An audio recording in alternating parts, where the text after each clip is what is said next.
As I went walking, ribbon of highway, I saw above me an endless skyway. I saw below me a golden valley. This land was made for you and me. This land is your land. This land is my land. From California to the New York Island, from the redwood forest to the Gulf Stream water. This land was made for you and me. I've roamed and rambled down to follow my footsteps through the sparkling sands of diamond deserts, and all around me a voice was sounding. This land was made for you and me. This land is your land. This land is my land.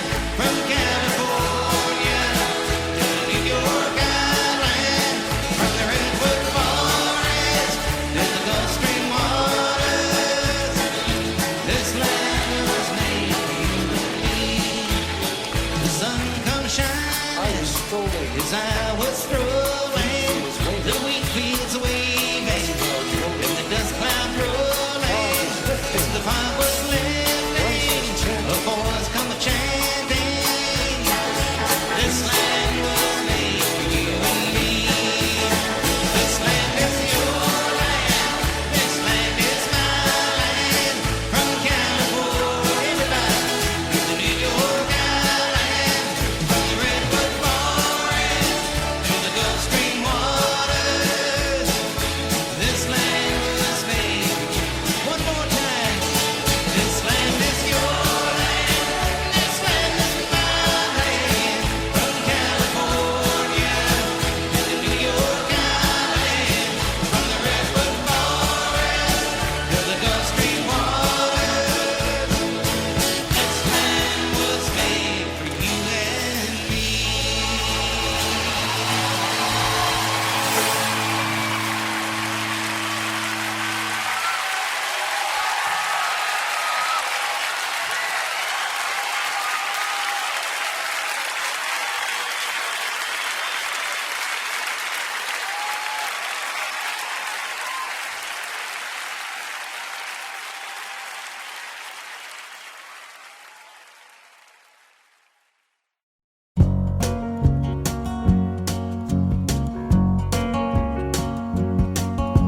Riding on the city of New Orleans,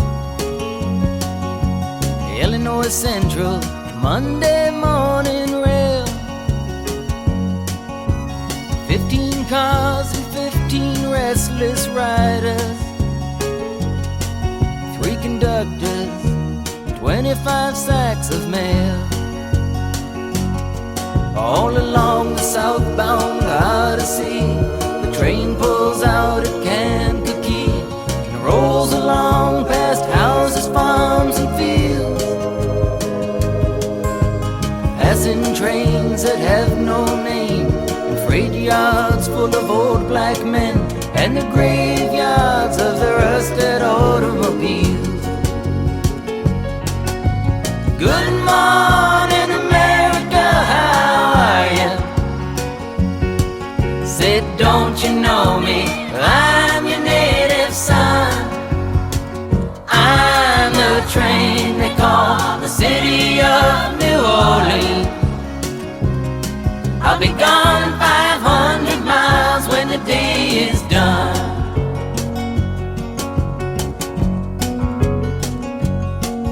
Dealing card games with the old man in the club car. Penny a point, ain't no one keeping score. Pass the paper bag that holds the bottle, and feel the wheels rumbling neath the floor. And the sons of Pullman porters and the sons of engineers write their father's magic carpets made of steel. And mothers with their babies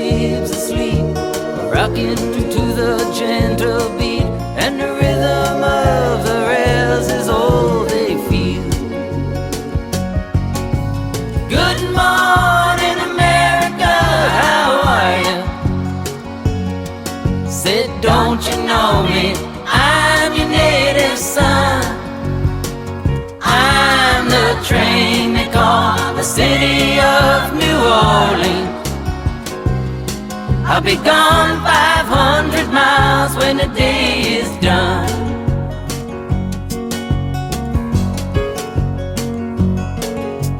Nighttime on the city of New Orleans, changing cars in Memphis, Tennessee. Halfway home, we'll be there by morning. Through the Mississippi darkness, rolling down to the sea. But all the towns and people seem to fade into a bad dream, and the steel rail still ain't heard the news. The conductor sings his songs again. The passengers will please refrain. This train got to disappear in railroad blues. Good night, America, how are you? Say, don't you know me? I'm your native son.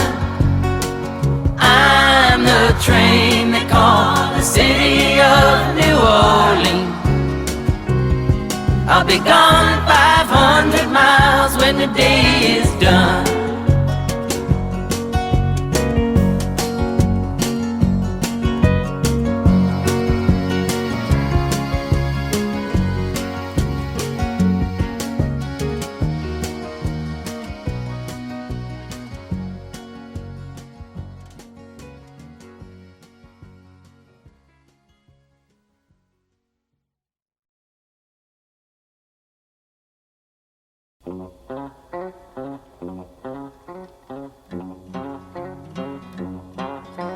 I don't want a pickle, just want to ride on my motorcycle. And I don't want a tickle,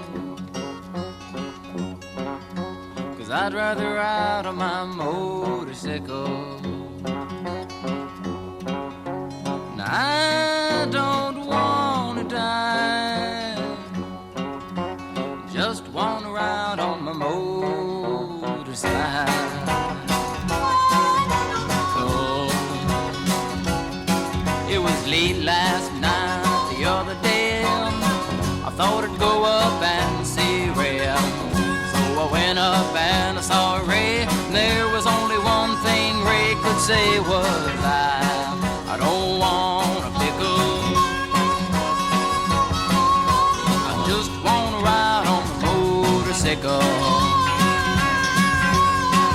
And I don't want a tickle,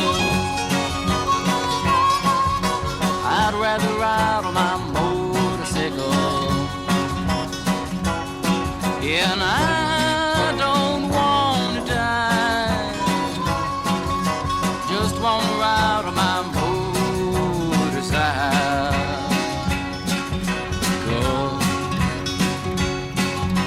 Late last week I was on my bike, running to a friend named Mike. Running to a friend named Mike. Mike no longer has a bike. He cries, I don't want a pickle, I just want to ride on my motorcycle. Yeah, and I don't want a tickle, 'cause I'd rather ride on my motorcycle. And I don't want to die, just want to ride on my motorcycle.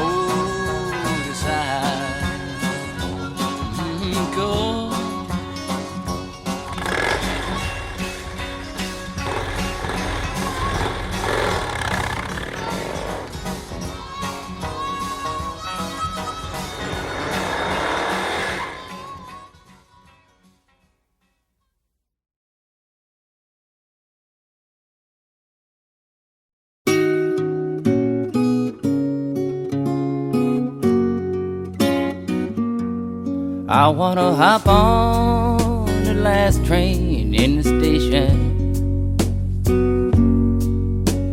Won't need to get yourself prepared.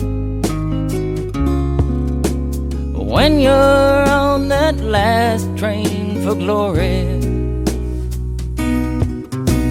you'll know you're reasonably there. Maybe you ain't walked on any highway. You've just been flying in the air. But if you're on that last train to glory, you know you must have paid your fare.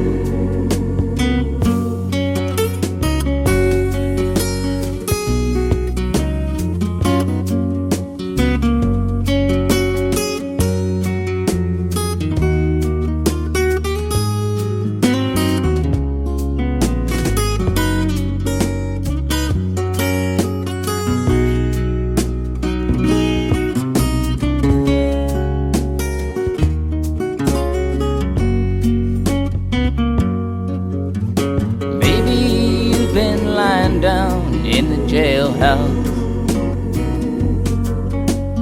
Maybe you are hungry and poor. Maybe your ticket on the last train to glory is the stranger who is sleeping on your floor. I ain't a man of constant sorrow. I ain't seen trouble all day long. We are only passengers on the last train to glory that will soon be long, long gone. I wanna hop on the last train in the station. Won't need to get yourself prepared. When you're on that last train to glory, you'll know you're reasonably there.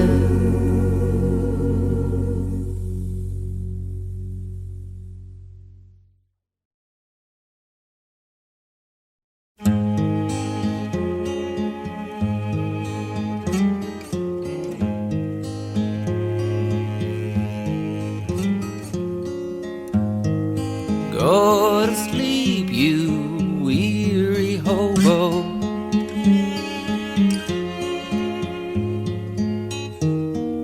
Let the towns drift slowly by.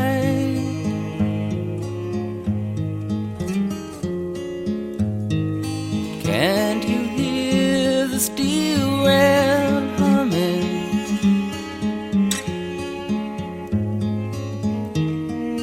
That's a hobo's lullaby.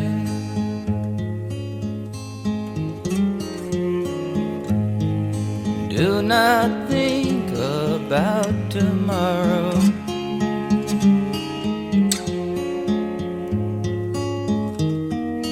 Let tomorrow come and go.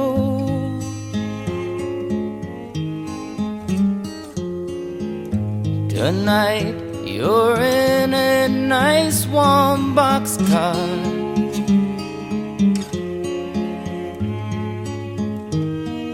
Safe from all the wind and snow.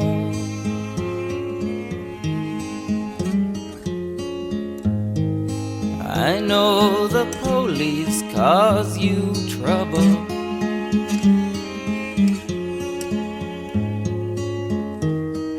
They cause trouble everywhere.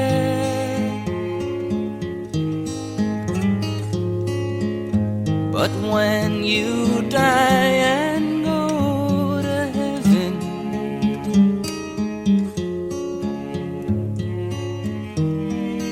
you won't find no policeman there.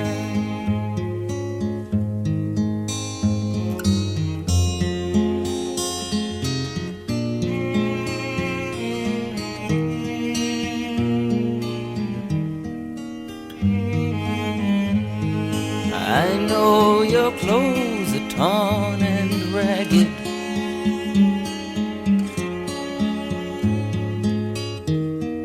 and your hair is turning gray.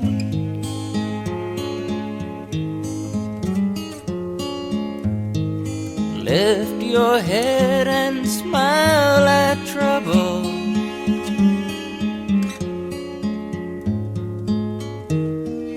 You'll find happiness someday.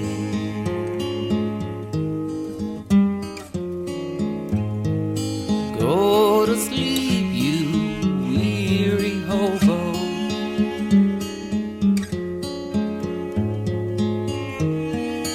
Let the towns drift slowly by.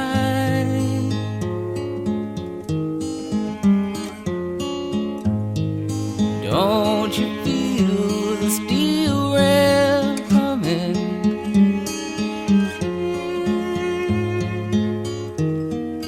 That's a hobo's lullaby.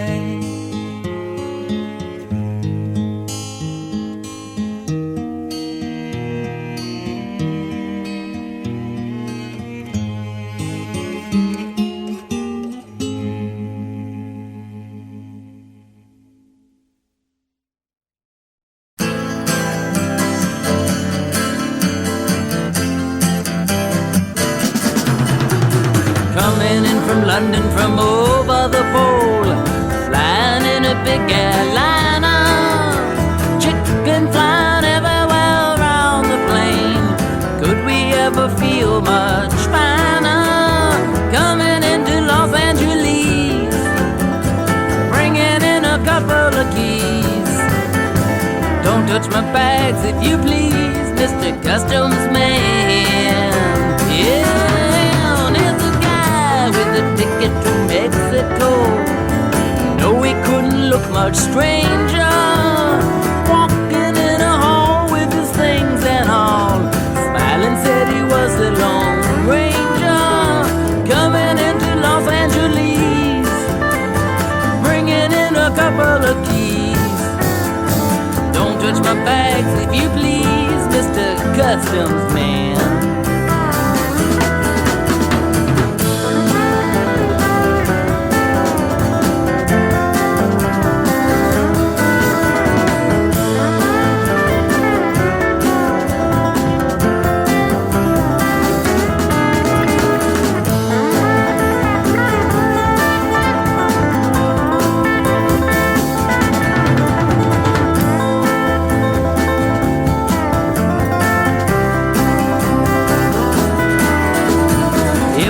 Walking on the moving floor, tripping on the escalator. There's a man in the line and she's blowing his mind, thinking that it's already made her. Coming into Los Angeles, bringing in a couple of keys. Don't touch my bags if you please, Mr. Customs Man. Coming in from London from over the pole, flying in a big airliner, chicken flying everywhere around the plane. Could we ever feel much finer? Coming into Los Angeles, bringing in a couple of keys. Don't touch my bags if you please, Mr. Customs Man. Yeah, alright.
The Missouri, she's a mighty river, away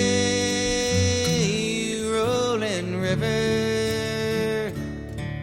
The red man's camp lies on her borders, away, we're bound away across the wide Missouri. A white man loved an Indian maiden, away rolling river. With an ocean sweet his canoe was laden, away we're bound away across the wide Missouri. Oh, Shenandoah, I love your daughter, away you rolling river. I'll take her across the rolling water, away we're bound away across the wide Missouri. The chief disdained the trader's dollars, away you rolling river. My daughter never you shall follow, away we're bound away across the wide Missouri. At last there came a Yankee skipper, away you rolling river. He winked his eye and he tipped his flipper, away we're bound away across the wide Missouri. He sold the chief that fire water, away you rolling river, and crossed the river, stole his daughter, away we're bound away across the wide Missouri. Oh, Shenandoah, I long to hear you, away you rolling river, across the wide and rolling water, away we're bound away across the wide Missouri.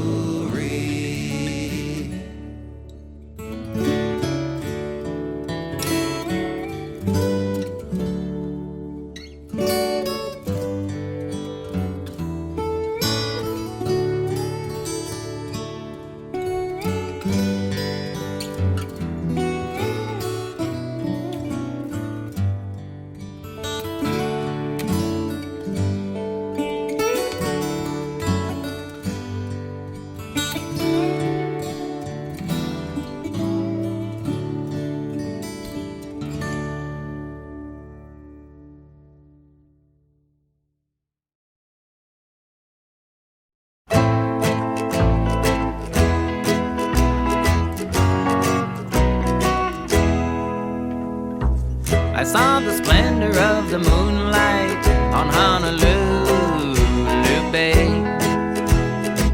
There's something tender in the moonlight on Honolulu Bay.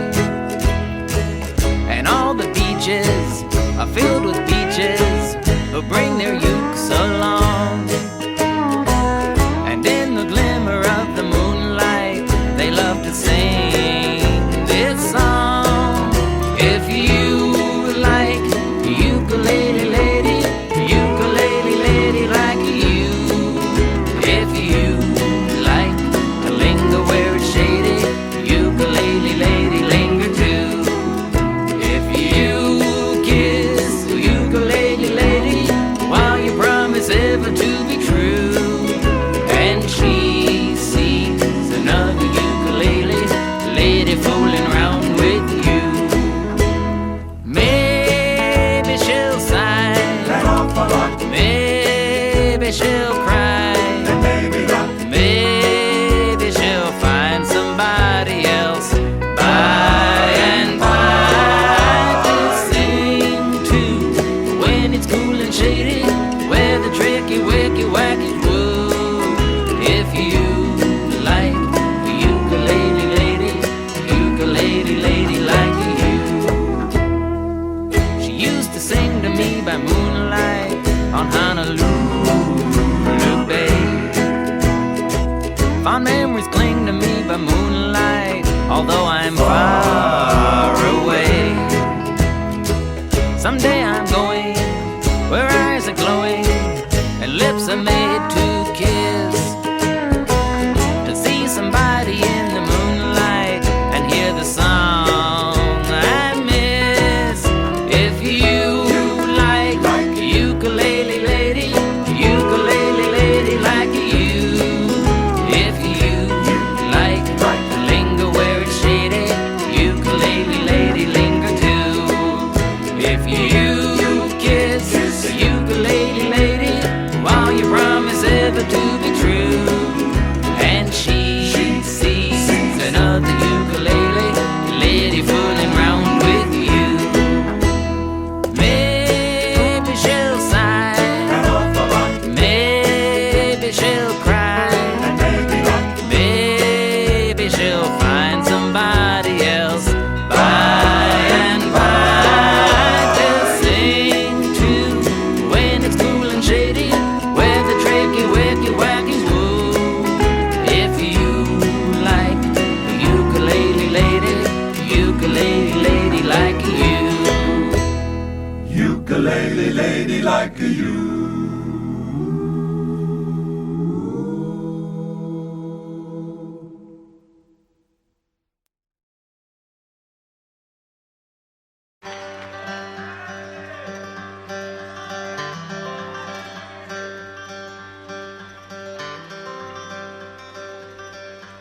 I don't want a pickle,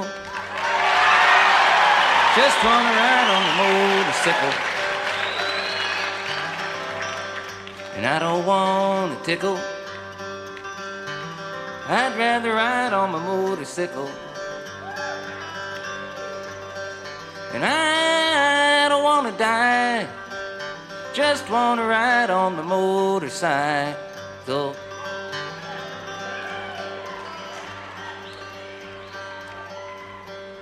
You know, it's been about 12 years now that I've been singing this dumb song.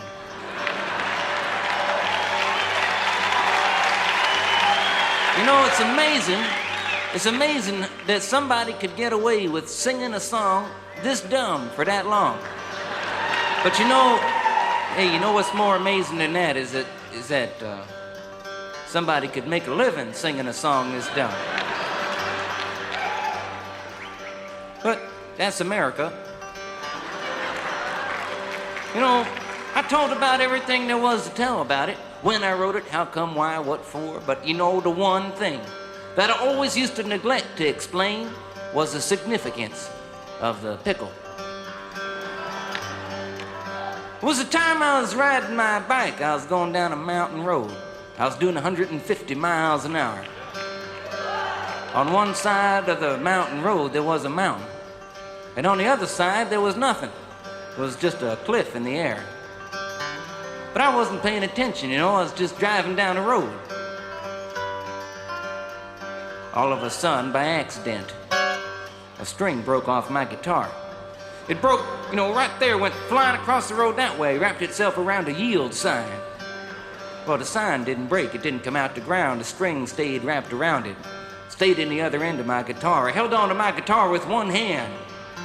I held on to the bike with the other. I made a sharp turn off the road. Luckily, I didn't go into the mountain. I went over the cliff. I was doing 150 miles an hour sideways and 500 feet down at the same time. Hey, I was looking for the cops. Because, I knew that, it was illegal. I knew that was it. I knew I didn't have long to live in this world. And in my last remaining seconds in the world, I knew that it was my obligation to write one last farewell song to the world. Took out a piece of paper, I pulled out a pen, and it didn't write. I had to put another ink cartridge in it. I sat back and I thought a while, and then it come to me. It come like a flash, like a vision, burnt across the clouds. I just wrote it down. I learned it right away. I don't want a pickle, just want to ride on my motorcycle. And I don't want to tickle, I'd rather ride on my motorcycle. And I don't want to die, just want to ride on my motorcycle. Hey, I knew it wasn't the best song I ever wrote. But I didn't have time to change it. But the most amazing thing was that I didn't die. I landed on the top of a police car. And it died. I come into town at a screaming 175 miles an hour, singing my new motorcycle song. I stopped out front of the deli, and out front of the deli was a man eating the most tremendous pickle. A pickle the size of 4 pregnant watermelons. Just a huge monster pickle. He walked up to me, pushed a pickle in my face, and started asking me questions. It was about the same time I noticed a pickle in my face. I noticed a cord hanging from the long end of the pickle going up his sleeve, down his shirt, into his pants and shoes, out into a briefcase he had near his feet. I knew it wasn't an ordinary pickle. But it was about the same time I noticed the cord hanging out of the pickle that a 4-foot cop arrived with a 5-foot gun. A cop that one time must have been around 6'3", but was met at the bottom of a mountain by a flying, singing, writing weirdo freak. He walked up and with one tremendous hand, he grabbed the pickle away from the other guy. He threw it 100 feet straight up in the air. And while the pickle was halfway between going up and coming down, he took out his gun and put a 3-inch bullet hole right through the long end of the pickle. It started coming back down. He stuck out his foot. He caught the pickle on his big toe. And balancing the pickle on his big toe, he reached his huge hand into his little pocket. Pulled out a 10-foot ticket. He borrowed my pen. He wrote it up. Then he rolled it up and stuffed it in a bullet hole in the middle of the pickle. Took the pickle with the ticket and shoved it down my throat. It was at that very moment that the pickle with the ticket was going down my throat that I knew for sure that I didn't want a pickle. I don't want a pickle. I just want to ride on my motorcycle. And I don't want a tickle. I'd rather ride on my motorcycle. And I don't want to die, just want to ride on my motorcycle.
I've been singing this song for a long time now, you know.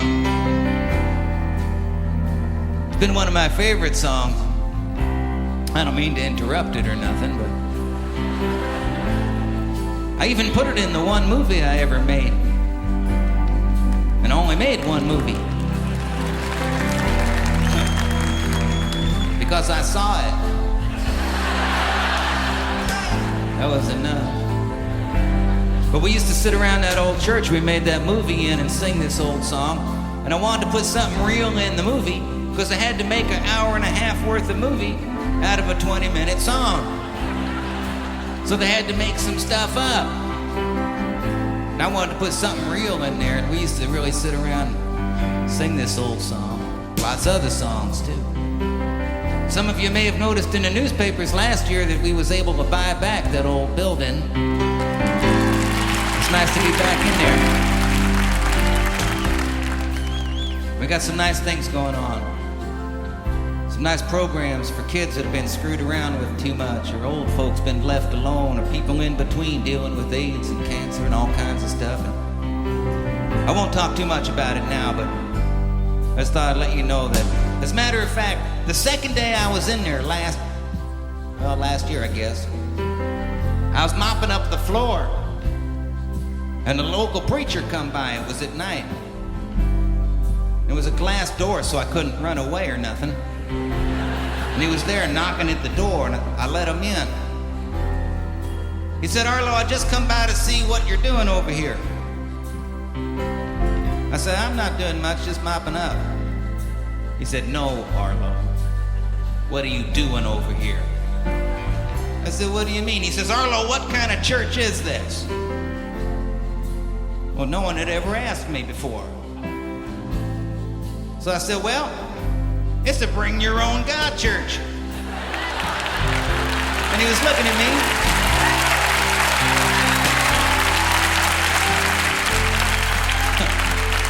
He didn't want to smile.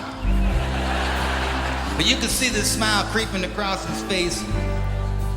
I said, "Well, you asked." And I didn't have time to think about it, but I said, "You know, every church, every synagogue, every temple, every mosque, every standing out looking at the stars is the bring your own God thing. Because you got to bring your own heart, your own mind, whatever it is, or you just bring your own standing there looking at it." He said, "Well, maybe you're right. Haven't seen him since, but I just wanted a moment to tell you that.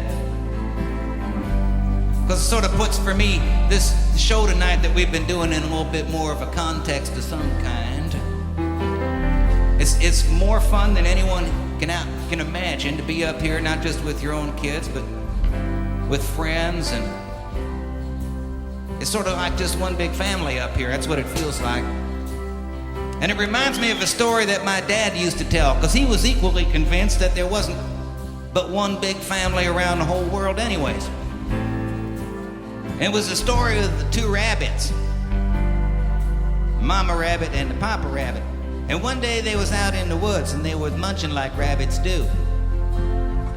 And far off in the distance they could hear the sound of dogs being carried to them by the wind. And they looked up and they stopped munching for a moment, and their little ears was going. The rabbits figured the dogs pretty well far away, so they just went back to munching, but now they was paying a little closer attention. But after a while, the sound of the dogs got louder, and the rabbits started getting nervous. And And as the sound got louder and louder, the rabbits looked off in the direction the sound was coming from, and through the trees over on the far hill, they could see a whole pack of dogs that was coming right toward them. And as the rabbits was looking, the dogs was looking, and they saw the two rabbits standing down there. And when the dogs saw the rabbits, boy, they started running. I mean, they took off. They were smiling. Their tails was going, their tongues was drooling, their faces was smiling. They was barking, yelling. They was, they were happy dogs. When the rabbits saw the dogs coming, they bolted. Boy, they took off. They started running around the trees and through the bushes and over the stones and everything. But no matter where they went, no matter how fast they went, the dogs kept getting closer and closer until finally the dogs was just about on them and the rabbits started getting tired. And in the very last minute before the dogs was on them, the rabbits jumped into the hollow of a log. And in the next instant, the dogs was all over the log. They were making quite a racket out there. But over all the noise, the mama rabbit said to the papa rabbit, she said, "Pop, I don't think we're getting out of here alive." But the papa rabbit just smiled. He said, "That's all right. We'll just stay here until we outnumber them."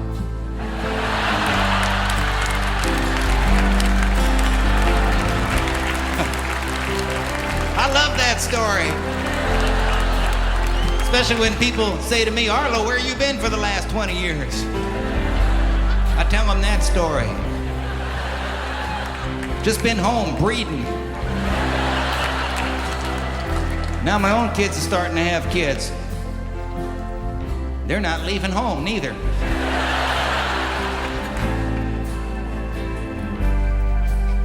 I keep saying, don't you want to go have your own place somewhere? You can come and go when you want, eat what you want. You can watch what you want. I could watch Star Trek or something. And they just look at me with a "Dad, get real" look. And I know I'm not alone. And I'm not alone around the world, because I think my dad and other folks is right. It's just sort of one big family. And ours is turning out to be more like the Waltons than I thought it was gonna. So I just wanted to say thanks for everybody here showing up in this one big family and singing these old songs and some of these new ones and remembering who we are. Because if you look at the TV, listen, to the radio or read the newspapers, you could get awful depressed about the state this family's in right now around the world. But if you were here tonight, you could sort of feel the heart of what it means to be just hanging out together. And sometimes we got to remember who we are, We live in a country where people speak thousands and thousands of languages and come from all kinds of places all around the globe. And for the most part, not all of the time, but for the most part, we figured out how to do that pretty well. But around the world tonight, in all kinds of places like Bosnia or something, people speaking 2 or 3 languages can't find a way to get along together. So we got to remember who we are, so when other people stop for a moment and wonder if it's possible to get along in this world, that we could be doing that for them. I was talking with Pete outside. I don't mean to be talking so much, but Pete reminded me of something. If the world was perfect and everybody had money and everybody drove a BMW or something, nobody was homeless, nobody ever got sick, everything was wonderful, everybody was smart and everything, happy all the time, you'd have to go an awful long way out of your way to make a difference in this world. You'd have to do a whole hell of a lot to try and improve the way it was. But in a world that sucks, like this one, you don't have to do very much at all. There was never a time in the history of the world where you could do so little and get so much done. That's right.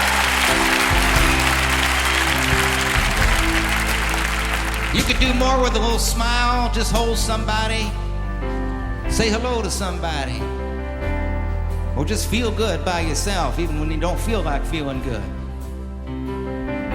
So I just wanted to say thanks for coming. Let me give him my spiel there. It's been fun. Let me just say a thanks to the guys in the band who I did not introduce yet. Tim Sears on lead guitar over here. Jason Webster playing the other guitar right on back of me here. Collie Baba McConnell on the drums in back of us. Sean Hurley over on the bass.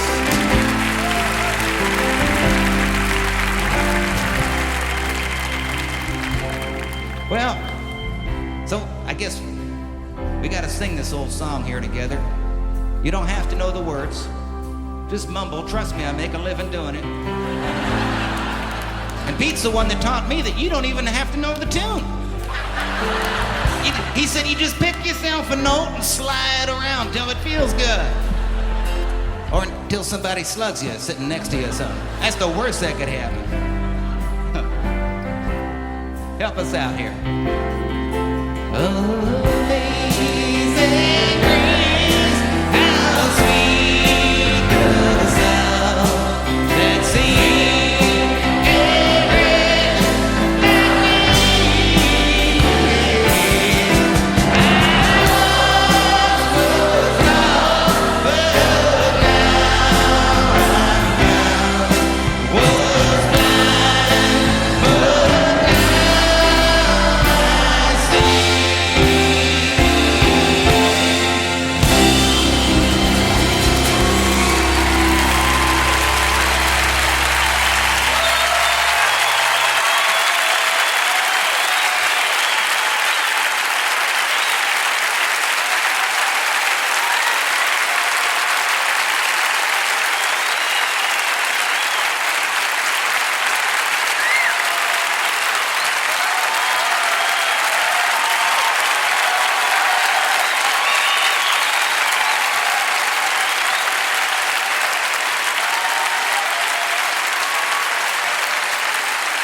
I wanna hop on the last train in the station.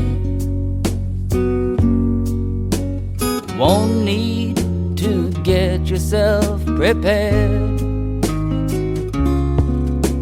When you're on that last train for glory, you'll know you're reasonably there. Maybe you ain't walked on any highway. You've just been flying in the air. But if you're on that last train to glory, you know you must have paid your fare.